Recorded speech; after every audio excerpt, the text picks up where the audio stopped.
अस्सलाम वालेकुम, कैसे हैं आप लोग सब? इंशाल्लाह सब खैरियत से होंगे। अच्छा, आज मैंने बनाए हैं चना चाट जो बहुत ही अच्छी, बहुत ही बेहतरीन है और इफ्तार स्पेशल है ये।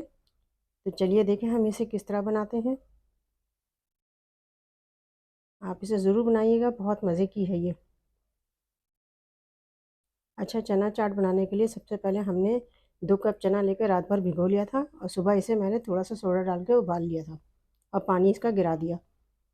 अब इसमें हम डालेंगे 2 आलू हैं, 2 छोटे आलू हैं, मैंने इसे उबाल लिया था और इसके छोटे-छोटे पीसेस कर दिए थे। अब इसमें हम डालेंगे 1 टमाटर है, बड़ा टमाटर ही है, एक नहीं तो छोटे हैं तो 2 डाल दीजिएगा। इमली की चटनी 3 टेबल स्पून मैंने डाली है, हरी चटनी 3 टेबल स्पून डाली है और इसमें हम अब डालेंगे थोड़ा-सा प्याज़, बिल्कुल बारीक कटा हुआ प्याज़ है। प्याज़ आप अपने हिसाब से डाल सकते हैं, कम या ज़्यादा कर सकते हैं। इसमें डालेंगे हम आधा table spoon chaat masala, 1 table spoon है चाट मसाला और आधा टेबल स्पून कुटी लाल मिर्च, थोड़ी-सी धनिया, धनिया आप अपने हिसाब से डाल सकते हैं और हरी मिर्च है ये, 1 या 2 हरी मिर्च जितनी आप पसंद करते हैं आप डाल सकते हैं इसमें। अब इन सब चीज़ों को हम अच्छे से मिक्स कर देंगे। इमली की चटनी और धनिया की चटनी की रेसिपी मेरे चैनल पे मौजूद है, आप चाहें तो इसे देख सकते हैं। अच्छा, इसमें डालने के लिए हम दही डालेंगे। दही हमने लिया है आधी कप दही, अगर दही आपकी हल्की हो, पतली हो तो आप 1 कप ले लीजिएगा। इसमें हम डाल देंगे 2 टेबल स्पून शक्कर और इसे हम अच्छी तरह मिला लेंगे।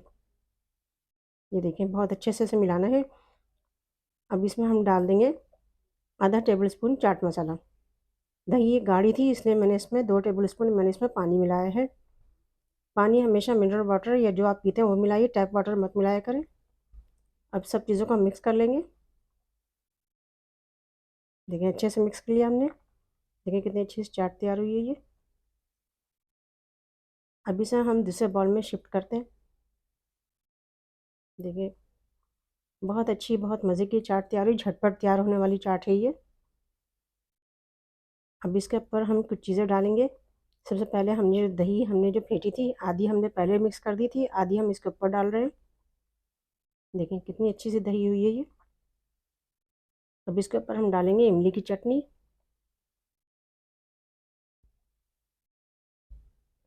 रमज़ान में तो चाट का मज़ा ही अलग होता है। और फिर इसमें डाल देंगे थोड़ी सी हरी चटनी। अच्छा, अब इसके ऊपर हम डालेंगे पापड़ी। ये पापड़ी भी मैंने मेरे चैनल पर मौजूद है, इस पापड़ी की रेसिपी होममेड है ये। पापड़ी से इसे हम अच्छे से डेकोरेशन कर देंगे इसकी। देखें कितनी अच्छी सी चाट तैयार हो गई है।